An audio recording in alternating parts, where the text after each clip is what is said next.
गरिमा राठौड़, आपकी chemistry educator. आपको फिर से आप सभी का वेलकम करती हूँ इस एजुकेशन के प्लेटफॉर्म पे जिसका नाम है श्री करणी एकेडमी एंड एजुटेक। कैसे हो बच्चों, पढ़ाई कर रहे हो बराबर? ठीक है, बहुत इंटरेस्टिंग चैप्टर जो हमारा चल रहा है 12th का, हम आज फिर से वही उसी चैप्टर के साथ कंटिन्यू करेंगे। हमने काफ़ी कुछ उस चैप्टर में कर लिया है। देखो बेटा, जो टॉपिक इंपॉर्टेंट है, जो आने वाले हैं एग्जाम में, अब हम उन्हीं टॉपिक्स पे पहुंच गए हैं। आपको डेली इसको प्रैक्टिस करना है। जो भी फॉर्मूले आपको बताए गए हैं, जो डेफिनेशंस आपको बताई गई हैं, जो एक्सप्लेनेशन आपको बताया गया है, अगर आपको थोड़ी सी भी लैंग्वेज टफ लग रही है तो अपने वर्ड्स में उसको लिखते रहो, नोट करते रहो। जो भी समझ में आ रहा है वो लैंग्वेज जिसमें आप समझ रहे हो सारे डेफिनेशंस को, उसको पास में क्या करना है, आपको कॉपी करते रहना है, ताकि जितने भी कॉन्सेप्ट है वो आपके लिए और ज़्यादा ईजी हो जाएगा।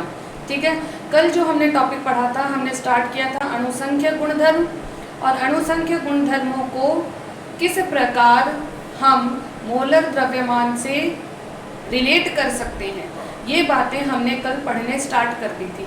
अणुसंख्य गुणधर्म 4 प्रकार के होंगे, जिनके चारों की हेडिंग मैंने आपको बता दी थी। उन चारों अणुसंख्य गुणधर्मों में से पहला अणुसंख्य गुणधर्म हम कंप्लीट कर चुके हैं। कौन सा किया था? वाष्प दाब में आपेक्षिक अवनमन। ये एक तरह का अणुसंख्य गुणधर्म है जो हमारा कंप्लीटली हो गया है। इससे रिलेटेड डेफिनेशन, इससे रिलेटेड फॉर्मूले, इससे रिलेटेड कॉन्सेप्ट सब हम पढ़ चुके हैं। आपको क्या करना है, सिर्फ रिवाइज करना है, लर्न करना है। ठीक है, और कल हमने इससे रिलेटेड फॉर्मूला भी बना लिया था कि हम किस तरह से विलय का अणुभार निकाल सकते हैं यदि हमारे पास आपेक्षिक अवनमन दिया हो। ठीक है, इतनी बातें क्लियर हैं। तो आज हम कल वाले फॉर्मूले पे आधारित ही, यानी वाष्प दाब का आपेक्षिक अवनमन और विलय के अणुभार, इन दोनों का जो संबंध हमने कल व्युत्पन्न किया था, उस संबंध के आधार पर कौन से न्यूमेरिकल क्वेश्चन एग्जाम में पूछे जा सकते हैं, उनको सॉल्व करने की प्रैक्टिस करेंगे। समझ आ गई बात? तो स्टार्ट करते हैं अपन। देखिए, आपके सामने मैंने एक क्वेश्चन लिखा हुआ है, चेक करो बेटा क्या कह रहा है क्वेश्चन। उदाहरण है, प्रैक्टिस करना है आपको, ध्यान से समझना है पहले क्वेश्चन में क्या क्या बातें हमें दी गई हैं और क्वेश्चन क्या हमसे पूछ रहा है, यानी हमें क्या सॉल्व करना है। देखिए, 373 केल्विन पर 3.0 ग्राम शर्करा 3.0 ग्राम शर्करा को 70 ग्राम जल में घोलने पर प्राप्त विलयन का वाष्प दाब क्या होगा। क्या पूछ रहा है प्रश्न? वाष्प दाब के बारे में पूछ रहा है। ठीक है, लेकिन किस सूत्र की सहायता से हम वाष्प दाब निकालेंगे, ये हमें कब पता चलेगा? जब हम ये जान ले कि हमें प्रश्न में कौन कौन सा डेटा दिया गया है। तो सबसे पहला काम क्या करना है, जब भी कोई न्यूमेरिकल सॉल्व करना है, आपको ज़्यादा दिमाग लगा के ज़्यादा सोचना नहीं है। सबसे पहला काम, जो भी क्वेश्चन में गिवन है उसको लिख लो आप, कि हमें क्वेश्चन को पढ़ के ये बातें पता चल गई है। समझ रहे हो? सबसे पहला काम वो करोगे जब आपने ये पहचान लिया कि ये क्वेश्चन हमसे क्या पूछ रहा है और इस क्वेश्चन में ऑलरेडी कौन कौन सा डेटा हमें दिया गया है। तब आप पढ़े हुए जितने भी फॉर्मूले हैं उनमें से एक फॉर्मूले तक पहुंच जाओगे कि दिए गए क्वेश्चन में मुझे कौन सा फॉर्मूला अप्लाई करना है। अगर आप लोग प्रश्न में दी गई बातों को ही नहीं पहचान पा रहे हैं, उन्हें ही नहीं लिख पा रहे हैं, तो फिर फॉर्मूले तक पहुंचना तो बहुत दूर का रास्ता दिखेगा। क्लियर है बात? तो मैं इसी तरह से आपको सॉल्व करना सिखाऊंगी न्यूमेरिकल्स, ताकि आपके लिए इजी बने और आपके जो मार्क्स हैं वो बिल्कुल भी डिडक्ट ना हो। तो बेटा आगे देखो, इसमें क्या दिया गया है प्रश्न में, यदि शुद्ध जल का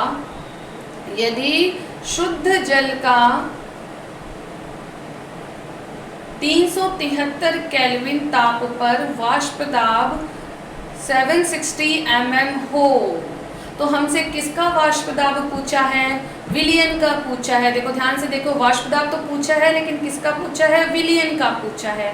और विलयन किन दो चीज़ों से मिलकर बनाया गया है वो हमें प्रश्न में दे दी गई है। हमने शर्करा को मिलाया है जल के अंदर। क्लियर हो रही है बात? शर्करा प्लस जल का हमारे पास विलयन है कि नहीं? इतनी बात तो समझ आ गई।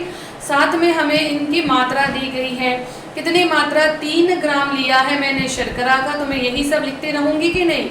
लिख लूंगी। जो जो मुझे पता चल रहा है प्रश्न को पढ़ने पर मुझे वो सब नोट डाउन करना है। तो सबसे पहले सॉल्यूशन करने का तरीका यही है कि जो प्रश्न में दिया है हम उसे लिखेंगे। सबसे पहला सिंपल तरीका दिया है, क्या क्या दिया गया है देखो चेक करते हैं। शर्करा का अणुभार ये हम खुद निकाल सकते हैं, ये प्रश्न में दिया हो ऐसा ज़रूरी नहीं है। C12H22O11, ठीक है, ये शर्करा हमें दी गई है, इसका अणुभार हम निकाल सकते हैं जो आता है हमारे पास 342।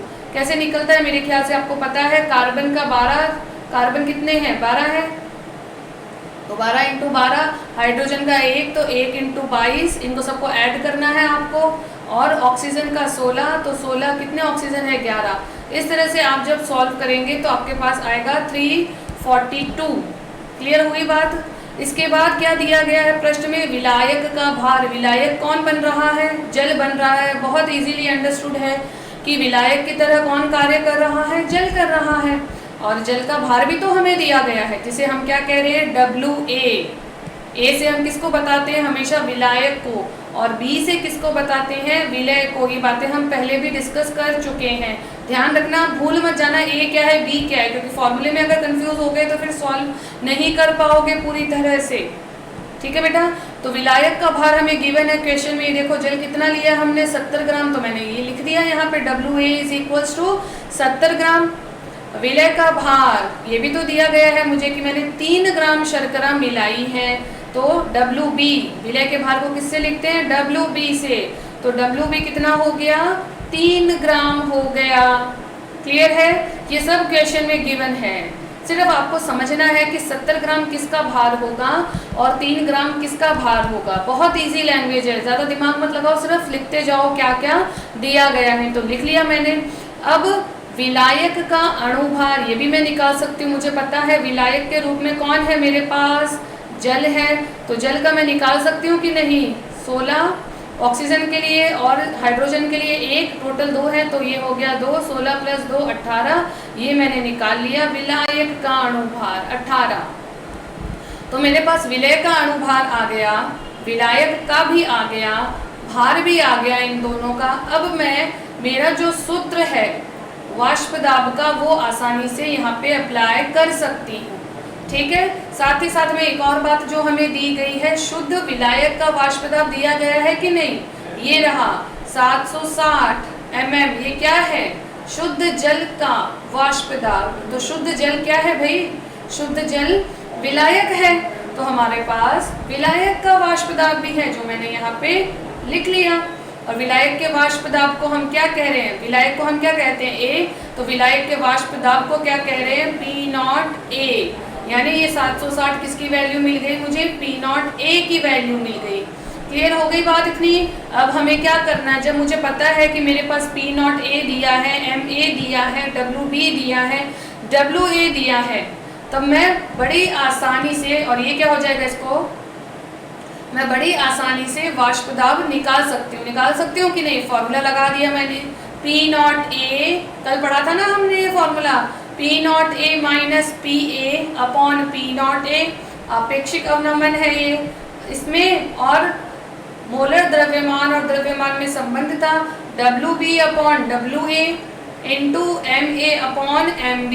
ये सारी राशियां मेरे पास है कि नहीं। निकालना क्या है मुझे, विलयन का वाष्प दाब। क्या निकालना है, विलयन का वाष्प दाब। अभी निकालते हैं हम लोग। फॉर्मूला नोट डाउन कर लिया सभी ने, तो मुझे निकालना है PA। क्लियर है। अब हम देखते हैं PA बराबर, सारी वैल्यूज रखी मैंने, 760 क्या था P0A, उसको रख दिया एज इट इज, -760 × 18 जल का दाब है, सॉरी जल का भार है, × 3 शर्करा के लिए है, 70 जल की मात्रा, 342 शर्करा के लिए। सारी वैल्यूज रखी मैंने, इन सबको एक दूसरे के साथ मल्टीप्लाई करना है और कुछ नहीं। इनको मल्टीप्लाई करने पर मेरे पास वैल्यू आती है 1.71। क्लियर है बात, कितनी वैल्यू आई, 1.71। तो मैंने क्या करना है, इसके बाद 760 - 1.71, और मेरे पास वैल्यू आ गई 758.29। ये किसका वाष्प दाब निकला है आपके पास? किसका निकला है? विलियन का। किसका निकला है बेटा? विलियन का वाष्प दाब निकला है। इसको PA नहीं कहेंगे अपन, सिर्फ P कहेंगे। विलियन में तो A और B दोनों है ना, इसलिए। ठीक है, तो विलियन का वाष्प दाब, देखो हमें विलायक का वाष्प दाब कितना दिया था? 760। जब आपसे विलियन का वाष्प दाब पूछा जाए और आप सॉल्व करके कोई आंसर निकाल लें तो उसको चेक करने का एक तरीका है, हमेशा आपको क्या होगा, विलायक का वाष्प दाब गिवन होगा, तो आप कंपेयर कर सकते हो कि विलायक का जो भी वाष्प दाब मुझे दिया है और मैंने जो अपना उत्तर निकाला है विलियन के लिए, क्या वो दिए गए दाब से कम है? यदि कम नहीं है मतलब कहीं ना कहीं कुछ गड़बड़ आपने की है। और यदि आपको लग रहा है हाँ भले पॉइंट्स में ही आपका वैल्यू कम आ रहा है, कोई बात नहीं, लेकिन कम आना चाहिए। क्यों? हम राउल्ट के नियम में बेटा ये कॉन्सेप्ट क्लियर कर चुके हैं कि विलियन का वाष्प दाब हमेशा शुद्ध विलायक की तुलना में कम आता है। और यदि हमें लग रहा है कि हमारा एग्जैक्ट आ रहा है, मतलब हमने कहीं ना कहीं माइन्यूट मिस्टेक कर दी है सॉल्यूशन में, तो आपको थोड़ा सा पॉइंट्स को चेक करो, ठीक है, फिर से कैलकुलेशन चेक कर लोगे तो आप कहीं ना कहीं पहुंच जाओगे। एक बात हमेशा ध्यान रखना, जब आपको लगता है कि न्यूमेरिकल क्वेश्चन बहुत भारी है, पता नहीं कैसी वैल्यूज दे दी है, कैसे सॉल्व करेंगे, बहुत टाइम लग जाएगा, इतनी चिंता करते करते सारा टाइम वेस्ट करते हो और फिर लास्ट में रिजल्ट क्या निकालते, छोड़ो बाबा नहीं होगा। नहीं, आप क्या करोगे, जितना भी आपको समझ आया है क्वेश्चन को, जितना भी पता चल रहा है रीड करने के बाद, उसको नोट डाउन करोगे कॉपी में, क्योंकि हर स्टेप का कुछ मार्क्स है। एटलीस्ट आप फॉर्मूले तक भी लिख के आ रहे हो, जो जो दिया गया है सबसे पहले वो लिखना है आपको, उसका भी मार्क्स मिलता है। आपको लगता है कि कोई बात नहीं, क्वेश्चन में जो गिवन है वो तो एग्जामिनर को पता ही है, तो मुझे क्या ज़रूरत है लिखने की? नहीं, हर चीज़ एग्जामिनर को तो सब कुछ पता है बेटा, उसने तो पेपर बनाया, उसको तो सब पता है। लेकिन इसका मतलब ये थोड़ी ना है कि आप लोगों ने जो पढ़ा है आपको उसका 100% नहीं देना है, नहीं, ये मतलब नहीं है इसका। आपने जो भी पढ़ा है, जिस भी तरीके से आपने लर्निंग की है, मेहनत की है, उसको और अच्छे से अच्छे वे में आपको वहाँ पे लिख कर आना है। आपने क्या लिखा, क्या पढ़ा, साल भर क्या मस्ती की, क्या पढ़ाई की, क्या मेहनत करी, वो सिर्फ तभी दिखाई देगी जब आप अपनी कॉपी में बराबर से बिल्कुल सही तरीके से अपने आंसर्स लिख के आए हो। क्लियर हो रही है बात? तो मैंने आपको चेक करने का तरीका बता दिया। अगर कम है, भले ही पॉइंट में ही कुछ वैल्यू कम आई है, तो आप बिल्कुल करेक्ट जा रहे हैं। और अगर थोड़ी सी ज़्यादा आ गई या बराबर आ गई, मतलब आपने कहीं ना कहीं गड़बड़ की है, तो आपको फिर से उस क्वेश्चन को चेक करने की ज़रूरत है। भले ही लास्ट में कर लेना, सारा पेपर सॉल्व करने के बाद कर लेना, लेकिन करना है, ठीक है। तो ये क्वेश्चन क्लियर है। नेक्स्ट क्वेश्चन की तरफ हम बढ़ते हैं। ये देखिए, एक और एग्जाम्पल आपके लिए, यहाँ पे चेक करो इसमें क्या पूछ रहा है। 298 केल्विन पर बेंजीन का वाष्प दाब 640 mm है। फिर से वाष्प दाब दिया गया है, किसका दिया गया है? बेंजीन का दिया गया है। चलो ये एक बात समझ में आ गई, एक एक लाइन पढ़ते जाओ, एक एक लाइन में जो समझ में आ रहा है उस बात को नोट डाउन करते जाओ, ठीक है। कहीं एक बार आपने पूरा उसको रीड कर लिया और कुछ समझ में नहीं आया क्या पूछ रहा है क्या नहीं पूछ रहा, तो घबराना नहीं है, एक एक चीज़ पढ़ते जाओ, एक एक को नोट डाउन करते जाओ। मुझे बेंजीन का वाष्प दाब क्वेश्चन में दिख रहा है, साफ साफ दिख रहा है, उसको लिख लिया। दिया है बेंजीन का वाष्प दाब बराबर 640 mm, कोई घबराने की बात नहीं है, इतना तो लिख ही सकते हो पढ़ के, क्वेश्चन रीड करके। चलो आगे देखते हैं क्या कह रहा है प्रश्न। इसी ताप पर एक विलय X, अच्छा विलय कौन सा है ये हमें नहीं बताया गया है, ठीक है। यानी ये बात क्लियर हो गई कि बेंजीन किसके समान कार्य कर रहा है? विलायक के समान कार्य कर रहा है। यानी वाष्प दाब किसका दिया गया है? विलायक का दे दिया गया। देखो एक एक लाइन पढ़ते जाओगे, पीछे वाली लाइन क्या बता रही है, आगे क्वेश्चन क्या बन सकता है, क्लियर होती जाएंगी बातें, ठीक है। तो जैसे ही मैंने ये पढ़ा कि विलय X है, यानी विलय मुझे नहीं दिया गया है, यानी उसका अणुभार से कुछ संबंध भी नहीं होगा, शायद तभी नहीं दिया होगा, देखते हैं। लेकिन ये पता चल गया इसको पढ़ते ही, विलायक कौन है? बेंजीन है, जिसका वाष्प दाब मुझे 640 mm दिया है। आगे देखते हैं प्रश्न क्या कह रहा है। इसी ताप पर एक विलय X को इसमें घोलने पर इसका वाष्प दाब 632 mm हो जाता है। देखो कितना सही है, 640 शुद्ध विलायक का। क्या समझ रहे हो प्रश्न से? एक विलायक लिया, क्या नाम है उसका? बेंजीन, ठीक है। उसका वाष्प दाब मैंने जैसे कैसे करके भी नाप लिया, कितना निकला 640। अब मैंने क्या किया, विलयन बनाने के लिए उसमें x विलय डाल दिया तो विलयन बन गया। और ये संबंध हम पहले भी पढ़ चुके हैं, राउल्ट के नियम में पढ़ चुके हैं, अभी भी रिवाइज कर लिया, कल भी रिवाइज किया था कि विलय मिलाते ही जो विलयन बनेगा उसका वाष्प दाब कैसा होगा, शुद्ध विलायक की तुलना में कम। और ये कम है कि नहीं, 632 640 से तो कम ही है। तो समझ में आ रहा है आपको क्या क्या दिया गया है, शुद्ध विलायक का वाष्प दाब भी दे दिया, विलयन का भी दे दिया, यानी कमी जो है वाष्प दाब में अवनमन कितना हुआ है वो मैं निकाल सकती हूँ बड़ी आसानी से। समझ रहे हो बात को, जैसे जैसे आगे पढ़ते जाओगे आपको पता चलता जाएगा क्वेश्चन किस तरह से सॉल्व करना है, ये मुझे पता चल गई। आगे देखते हैं, विलयन की मोललता ज्ञात कीजिए। क्या पूछ रहा है प्रश्न, अणुभार नहीं बल्कि मोललता पूछ रहा है। क्या पूछ रहा है, मोललता पूछ रहा है। अब हम चेक करते हैं कि हम दिए गए जो डेटा है, हमें जो विलयन का वाष्प दाब दिया गया है, जो विलायक का वाष्प दाब दिया गया है, इन दोनों की सहायता से हम किस प्रकार विलयन की मोललता ज्ञात कर सकते हैं। समझ आई बात। सबसे पहले वही काम जो मैंने आपको बताया था, जो जो दिया है वो लिखना है हमें। तो सॉल्यूशन में सबसे पहला काम हमने ये लिखना है कि हमें क्या दिया है प्रश्न में। तो हमने लिख लिया, दिया है, हम ये मान, क्योंकि हमसे मोललता पूछी गई है तो हम ये लिख रहे हैं कि हम मानते हैं विलयन की मोललता m है। हमें नहीं पता कितनी है तो m है, स्मॉल m से डिनोट करना है। मोललता नहीं है कि कैपिटल M यूज कर लें, स्मॉल m मोललता के लिए। क्लियर है बात। अर्थात 1000 ग्राम में, मोललता की परिभाषा ही तो लिखी है और क्या लिखा है, अर्थात 1000 ग्राम विलायक में m मोल विलय घुला है। भाई हमने जैसे इसकी मोललता m मानी, इसका मतलब क्या हो गया कि यदि हमने विलायक का 1000 ग्राम लिया है तो विलय कितना होगा, अभी हमें नहीं पता विलय कितना है, तो हमने मान लिया मोललता के अनुसार। मोललता क्या है, सांद्रता तो है, सांद्रता बताने का ही तो एक तरीका है मोललता। तो हम ये मान सकते हैं कि 1000 ग्राम विलायक में उपस्थित विलय के जो मोल होते हैं उन्हीं को हम क्या कहते हैं, मोललता कहते हैं कि नहीं। तो यहाँ पे m क्या होगी, उसकी मोललता, यूँ मान लेते हैं, ठीक है, n मोल उसके घुले हुए हैं। फिर आगे क्या देखेंगे, विलय के मोल हम निकाल सकते हैं इसकी सहायता से। Na मतलब A किसको कहते हैं, विलय को, B किसको कहते हैं, सॉरी, हम A हमेशा विलायक को कहते हैं और B हमेशा विलय को कहते हैं। यहाँ पे हमें लिखना पड़ेगा विलायक, ओके।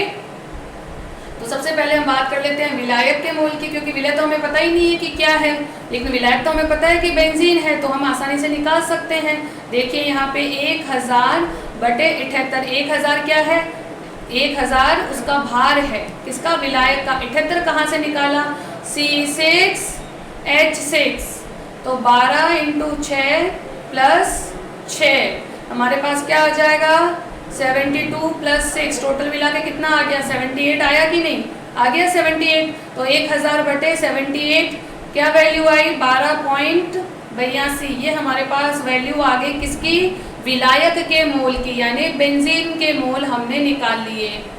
ठीक है, ये हमें नहीं कहा गया था कि 1000 ग्राम है, नहीं कहा ना, लेकिन हमने जो पढ़ चुके हैं, हमने जितनी भी बातें पढ़ ली हैं उन्हीं को यहाँ पे अप्लाई करना है बेटा। पूरा पाठ जो है वो एक दूसरे से रिलेटेड है, ऐसा थोड़ी ना कि सिर्फ फॉर्मूला पढ़ लिया तो हमें तो बता दो फॉर्मूला कौन सा अप्लाई करना है, नहीं, फॉर्मूले तक पहुँचना सीखो पहले कि कौन सा फॉर्मूला यहाँ लगेगा, उसके लिए ये सब तरीके मैं आपको बता रही हूँ। फिर क्या किया, विलय के मोल निकाल लिए। विलय के मोल को हम क्या कह रहे हैं, NB क्या है, M हमने माना है ना, यहाँ पे देखो ऊपर हमने लाइन पहले ही क्लियर कर चुके हैं कि विलायक में M मोल विलय घुला है, तो NB इसके मोल कितने हो गए, M हो गए। अब बेंजीन का वाष्प दाब हमें पहले से ही दिया गया है, हमने लिख लिया इसको, P0A = 640 mm, और विलयन का वाष्प दाब भी हमें दिया गया है 632 mm। अभी तक जितनी भी बातें क्वेश्चन से हमें पता चल रही है हमने वो लिख ली, क्लियर है, वो सब हमने यहाँ पे नोट डाउन कर लिया। अब हमें सॉल्यूशन निकालना है कि हम किस तरह इन बातों को यूज़ कर सकते हैं हमारे क्वेश्चन को सॉल्व करने के लिए। अब देखो बेटा, राउल्ट के नियम से हमने अणुभार निकालना भी सीख लिया था जब हमने अणुसंख्य गुणधर्म पढ़े थे, और उससे पहले जब सबसे पहले राउल्ट का नियम पढ़ा था, उस वक्त हमने क्या सीख लिया था कि वाष्पदाब के आपेक्षिक अवनमन और मोल भिन्न में कुछ संबंध है, और वो संबंध आपके सामने है, पढ़ा था ना हमने, वही फॉर्मूला हमने यूज़ किया है। तो देखो वाष्पदाब और वाष्पदाब का आपेक्षिक अवनमन वाला फॉर्मूला हमने पिछले प्रश्न में भी यूज़ किया है, लेकिन वो दूसरा था, वहाँ पे रिलेशन दूसरी बातों का था, मोल भिन्न का नहीं था। अब ये तो बेटा हमें खुद प्रैक्टिस से पता चलेगा कि हमने जितने भी फॉर्मूले पढ़ लिए हैं 3, 4, 5, 10, 15, उनमें से बोर्ड एग्जाम में जो प्रश्न आया है उसमें कौन सा फॉर्मूला हमें अप्लाई करना है। तो वो आपको कैसे पता चलेगा? जब आप एक फॉर्मूले से रिलेटेड खूब क्वेश्चन प्रैक्टिस करते रहो, तब धीरे धीरे आपको देखते ही पता चल जाएगा कि अरे ये क्वेश्चन मुझे इस फॉर्मूले के लिए कह रहा है। तो प्रैक्टिस की बहुत रिक्वायरमेंट है जब आप न्यूमेरिकल सॉल्व कर रहे हैं। तो देखिए फॉर्मूला हमने क्या लिखा था राउल्ट के नियम से कि P0A minus PA upon P0A is equals to XB, विलय के मोल भिन्न, था कि नहीं? ये हमको पता है, हम पढ़ चुके। और XB निकालने का क्या तरीका है? XB हम कैसे निकाल सकते हैं? NB upon NA plus NB, NB upon NA plus NB, इस तरह से हम क्या करेंगे, इसको सॉल्व कर लेंगे। अब हमें पता है कि विलय जो है वो बहुत कम है, यानी विलय के जो मोल हैं वो बहुत कम है, इसलिए हम क्या करते हैं, हर में से ये वाला जो NB है इसको यहाँ से हटा देते हैं, ठीक है, नेग्लेक्ट कर सकते हैं क्योंकि NB की संख्या बहुत कम है। तो हमारे पास क्या बच जाएगा, P0A minus PA upon P0A बराबर NB अपॉन NA। समझ आ गई बात? NB कहाँ चला गया, रिमूव कर दिया, नेग्लेक्ट कर दिया इसको यहाँ से। आगे देखिए, इन सब की वैल्यूज़ मेरे पास क्वेश्चन में गिवन थी। P0A है 640, PA है 632 अपॉन P0A है 640, रख दी वैल्यूज़, बराबर NB, मोल को मैंने क्या माना था, स्मॉल m, ये मैंने लिख दिया, और NA विलायक के मोल में निकाल चुकी थी, कितने थे, 12.82, ये इनको लिख दिया। अब इसको आपस में सॉल्व किया, m को इधर लेके आई तो ये सारा उल्टा हो जाएगा, तो 12.82 ऊपर चला गया अपॉन 8, 8 कहाँ से आया, इन दोनों का जो डिफरेंस है 640 माइनस 632, ये इसके साथ ऊपर चला गया मल्टीप्लाई में इंटू 8 अपॉन 640। क्लियर हुई बात? इन दोनों को मल्टीप्लाई करके जब इससे डिवाइड किया तो मेरे पास क्या आ गई, स्मॉल m, यानी मोललता आ गई विलयन की, जो कितनी आई है, 0.16 मोल प्रति केजी, 0.16 मोल प्रति केजी आई है। समझ आ रही है बात? तो जितना भी डेटा गिवन था पहले उसको समझा, क्या क्या गिवन है फिर से चेक कर लेते हैं एक बार इस क्वेश्चन को, अच्छा क्वेश्चन है। जितना भी डेटा गिवन था यहाँ पे, बेंजीन का वाष्पदाब मैंने लिख लिया, ये रहा, विलयन का मैंने यहाँ पे दिया है, मैंने यहाँ पे भी लिख लिया, जो जो बातें समझ आई वो सब लिख ली। अब मुझे ये लग गया कि मोललता मुझे ज्ञात करनी है, तो कैसे ज्ञात करूँ? चलो मैंने मान लिया मोललता कितनी है, m है, समझ रहे हो बात को किस तरह से सॉल्व करना है, और मोललता को ही परिभाषा से ही रिलेट कर लिया इस पूरे क्वेश्चन को, कि मोललता की परिभाषा क्या थी, 1000 ग्राम विलायक में विलय के कितने मोल उपस्थित हैं। तो विलय की अगर मोललता m है तो विलय के मोल कितने हो गए, स्मॉल m हो गए, यही लिख लिया मैंने यहाँ पे। और इसी संबंध को, इस संबंध को मैंने पूरे क्वेश्चन को सॉल्व करने के लिए यूज़ कर लिया। तो कोई नहीं बताएगा कि आप यहाँ पे परिभाषा यूज़ करो, यहाँ पे डेटा यूज़ करो, यहाँ पे न्यूमेरिकल वैल्यू यूज़ करो, ये सब आपको समझना है।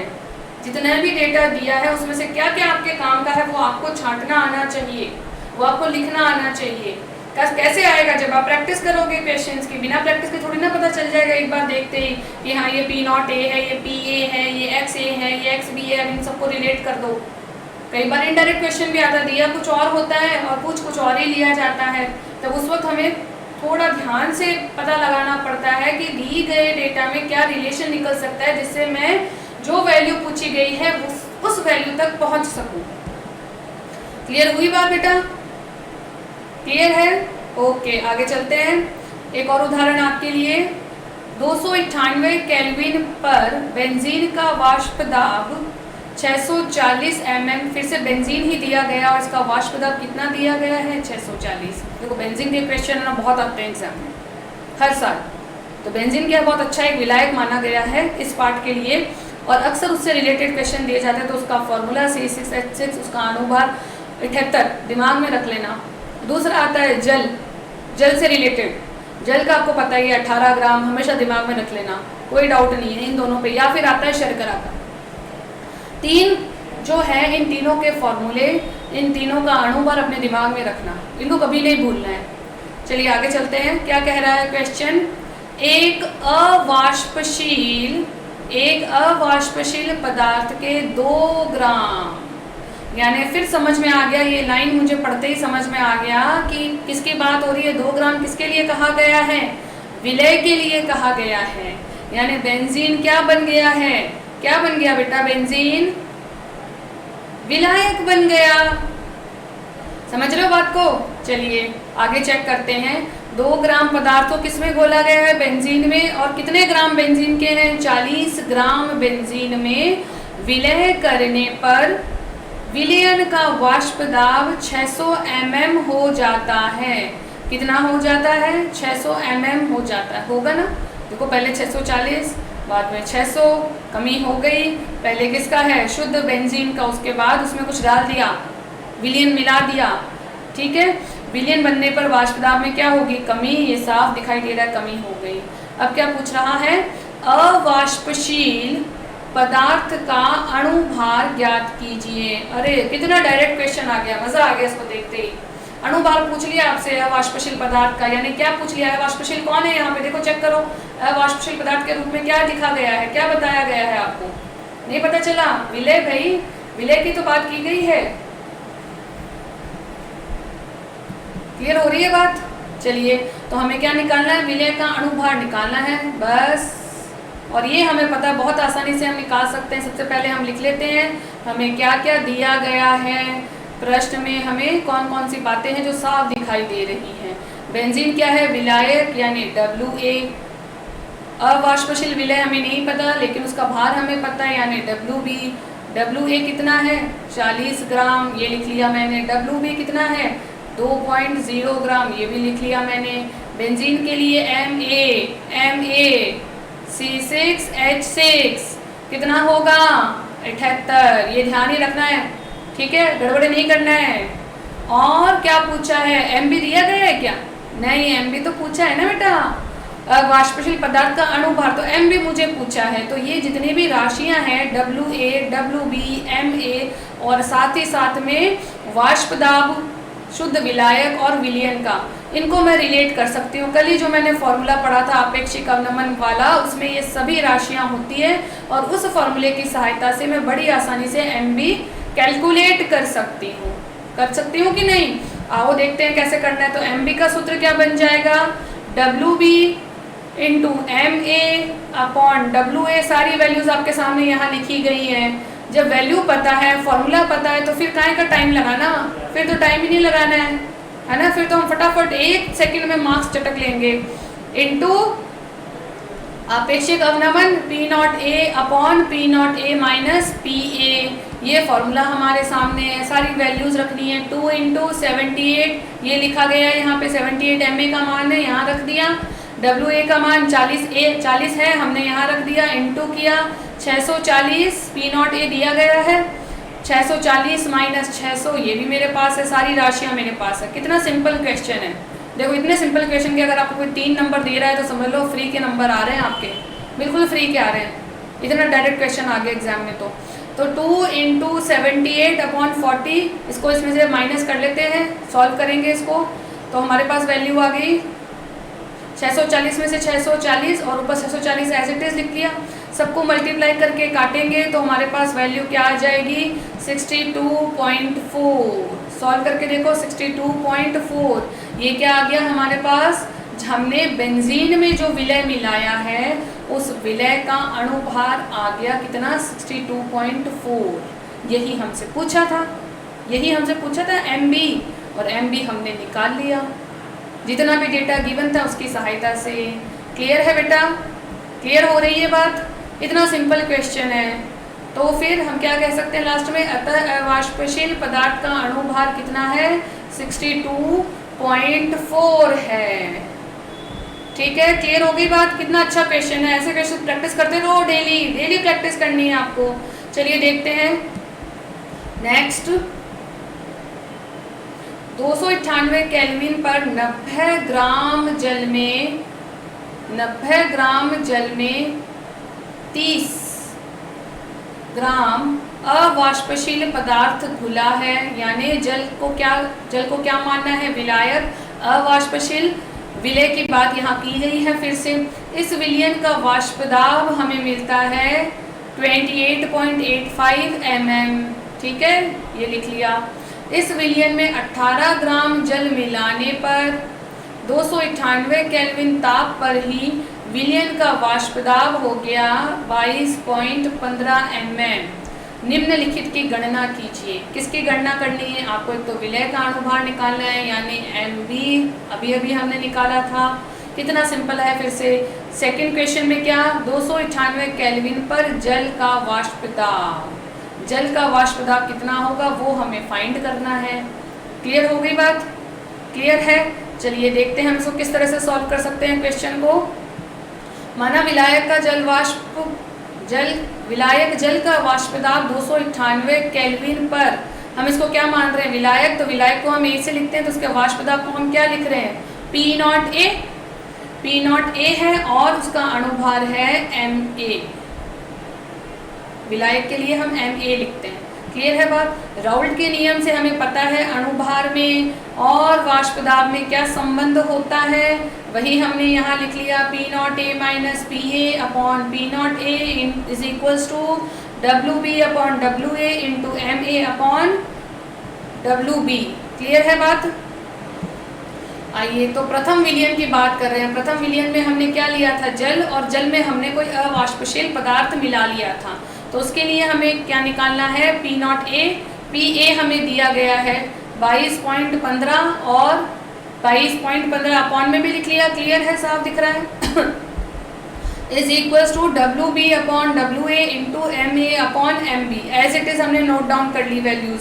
ठीक है, आगे चेक करते हैं। और द्वितीय विलयन के लिए भी, जिसमें हमने क्या किया? विलयन बनाने के बाद थोड़ा सा जल और डाल दिया उसमें। ठीक है, पहले जल में कुछ वाष्पशील पदार्थ मिला के एक विलयन बनाया था, उसी में थोड़ा सा जल और मिला दिया, तो इससे क्या हुआ? इसके लिए भी हमें P0A नहीं पता, लेकिन वैल्यूज वाष्प दाब की गिवन है तो हमने वो लिख ली 22.15 बटे 22.15 इज इक्वल्स टू 30 दिया गया है विलय के लिए। 30 ग्राम हमने मिलाया है, वही 30 हमने यहाँ पे यूज कर लिया। इंटू 18 किसके लिए है? जल के लिए है 18 ग्राम। MB ये हमें निकालना है, इंटू 90 ये हमें गिवन है। ठीक है, अब समीकरण 1 और 2 को हम एक दूसरे से संबंधित करते हैं, क्योंकि दोनों के लेफ्ट साइड में सेम वैल्यू है, तो हम इन दोनों को संबंधित करके क्या निकाल सकते हैं? इसमें 1 को 2 से भाग दे दिया हमने, तो हमारे पास क्या वैल्यू आई? P0A माइनस 21.85 अपॉन 21.85 बराबर क्या ये वाली वैल्यू इसके बराबर हो जाएगी? तो बिल्कुल हमने इसी तरह से लिख दिया 22.15 बटे P0A माइनस 22.15 बराबर। इसको सॉल्व करेंगे पूरे को तो हमारे पास क्या वैल्यू आई? 108 बटे 90। और इसको फिर और सॉल्व कर सकते तो मेरे पास वैल्यू आ जाएगी 6/5। क्लियर है? तो जब मैं इसको और सॉल्व करूंगी तो जल का वाष्प दाब P0A बराबर 23.88 mm। P0A का यह मान मैं समीकरण 1 में रखती हूँ, जो पीछे वाली समीकरण थी ना उसमें रखती हूँ ये वाला मान जो मेरे पास अभी आया है। ठीक है, तो क्या वैल्यूज मिलेगी मुझे? 23.88 माइनस 21.85 अपॉन 21.85 वैल्यूज थी। ठीक है, 23.88 अभी आ गई, वो भी रख दी इसमें। 30 into 18 MB minus MB into 90। ठीक है, ये सारी वैल्यूज मेरे पास पहले से थी। अब इन सब की सहायता से मैं इन सारी वैल्यूज की सहायता से मैं MB निकाल सकती हूँ कि नहीं? बड़ी आसानी से निकाल सकती हूँ। पहले इसको इसमें से सब्ट्रैक्ट कर दिया, 2.03 आ गया। इस पूरे को सॉल्व करके मेरे पास जो वैल्यू आई थी वो मुझे पता है 6 आई थी, और यहाँ पे 21.85 एज इट इज़ है। क्लियर है? अब MB को इधर लेके आऊँगी, ये पूरा उल्टा हो जाएगा कि नहीं? वही किया है मैंने, 6 इंटू 21.5 इसके साथ मल्टीप्लाई हो गया, 21.85 यहाँ लिखा गया है। 2.03 जो यहाँ था वो कहाँ चला गया? अपॉन में, ये मैंने लिख दिया यहाँ पे। इस पूरे को जब सॉल्व करते हैं तो वैल्यू आती है 64.9, यानी सब सॉल्व करने के बाद मुझे पता चला कि विलय का अणुभार कितना है, 64.9 है। समझ आई बात बेटा? तो इस तरह से क्या होता है, कई बार इस तरह का प्रश्न भी आता है जब क्वेश्चन देखने में बड़ा सिंपल लगता है और उसी क्वेश्चन से रिलेटेड 1 या 2 पार्ट आपसे पूछे जाते हैं। तो इस क्वेश्चन में भी हमने क्या निकाला, विलय का अणुभार, जो निकालना बहुत आसान था। समझ रहे हो, विलय का अणुभार निकालना बहुत आसान था MB, लेकिन हमें इस विलय के अणुभार के लिए विलयन जो दिए गए थे वो डायरेक्ट विलयन नहीं दिया गया। पहले हमने कुछ विलय मिलाया, उसका वाष्प दाब था, फिर हमने उसमें और विलायक मिला दिया, जल थोड़ा सा और मिला दिया तो उसका वाष्प दाब है, तो हमें उसके लिए पहले वाष्प दाब निकालना पड़ा। समझ रहे हो बात को? क्योंकि विलय सेम है इसलिए हमने पहले वाष्प दाब की वैल्यू निकाल के फिर लास्ट में विलय का अणुभार निकाला है, क्योंकि यहाँ पे समान विलयन में ही विलायक और मिला दिया गया है। ऐसा नहीं है कि एक पात्र में मैंने विलयन बनाया और दूसरे में मैं जल मिला रही हूँ, ऐसा नहीं है, उसी में सेम में मिलाया, तो इसलिए मुझे वाष्प दाब की गणना फिर से करनी पड़ी ताकि मैं विलय का अणुभार ठीक से निकाल सकूँ। क्लियर हुई बात सभी के दिमाग में? क्लियर है बेटा? चलिए आगे चलते हैं।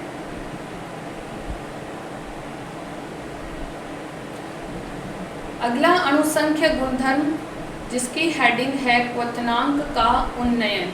क्वथनांक का मतलब आप सभी जानते हो, बॉइलिंग पॉइंट। बॉइलिंग पॉइंट मतलब वह ताप जिसपे कोई भी पदार्थ जो हमारे पास द्रव अवस्था में है। बॉइलिंग पॉइंट किसके लिए डिफाइन होता है बेटा? किसी ठोस के लिए तो होगा नहीं, होगा तो हमेशा किसी द्रव पदार्थ के लिए ही। तो उसका जो क्वथनांक है उसमें उन्नयन होता है। उन्नयन का मतलब है बढ़ोतरी, समझ रहे हो? उसमें अधिकता हो जाती है। जैसे अवनमन हमने पढ़ा था, वाष्प दाब का अवनमन, तो अवनमन का क्या मतलब है? कमी हो जाना। यहाँ पे हम पढ़ रहे हैं उन्नयन, तो उन्नयन का क्या मतलब है? वृद्धि हो जाना, बढ़ोतरी होना, वैल्यू का बढ़ जाना। समझ आ रही है बात? तो क्वथनांक में क्या होता है? क्वथनांक की वैल्यू हमें हमेशा वृद्धि होती है और वाष्प दाब की जो वैल्यू है उसमें हमेशा कमी होती है। कब? जब हम विलय विलायक को मिलाकर कोई नया विलयन बनाते हैं। हमने ये पढ़ लिया ना कि जब हमने विलयन बनाया तो वाष्प दाब में तो अवनमन होता है, कमी होती है। यानी जब हम कोई विलयन बनाएंगे और उसका क्वथनांक हम मेजर करेंगे तो क्वथनांक में हमें क्या दिखलाई देगी? वृद्धि दिखाई देगी। इस विलयन को बनाने पर क्वथनांक में जितनी भी वृद्धि हुई है, शुद्ध विलायक की अपेक्षा क्वथनांक में जो वृद्धि हुई है उस वृद्धि होने को ही, उस गुण को ही हम क्या कह रहे हैं? क्वथनांक का उन्नयन कह रहे हैं। मैंने यहाँ पे 2 नंबर क्यों लिखा है? क्योंकि ये हमारा दूसरी हेडिंग है अणुसंख्य गुणधर्मों की। एक अणुसंख्य गुणधर्म हम पढ़ चुके हैं। कौन सा पढ़ा था हमने? पहला अणुसंख्य गुणधर्म वाष्प दाब का आपेक्षिक अवनमन। अब हम दूसरा अणुसंख्य गुणधर्म पढ़ रहे हैं जो किस पे निर्भर करेगा? किस पे निर्भर करेगा? अणुसंख्य गुणधर्म का मतलब क्या बताया था? याद करो, केवल और केवल विलय के अणुओं की संख्या पर निर्भर करेगा। समझ आई बात? चलिए चेक करते हैं। सबसे पहले हम यहाँ पे बात कर रहे हैं क्वथनांक की बॉइलिंग पॉइंट की। ठीक है, इसकी परिभाषा पहले देखेंगे, आगे हम इसके बाद समझेंगे कि उन्नयन का क्या मतलब है। तो परिभाषा देखते हैं बेटा। आओ देखो सभी, किसी द्रव का क्वथनांक वह ताप है जिस पर द्रव का वाष्प दाब वायुमंडलीय दाब के बराबर हो जाता है। किसके बराबर हो गया? वायुमंडलीय दाब के बराबर हो गया।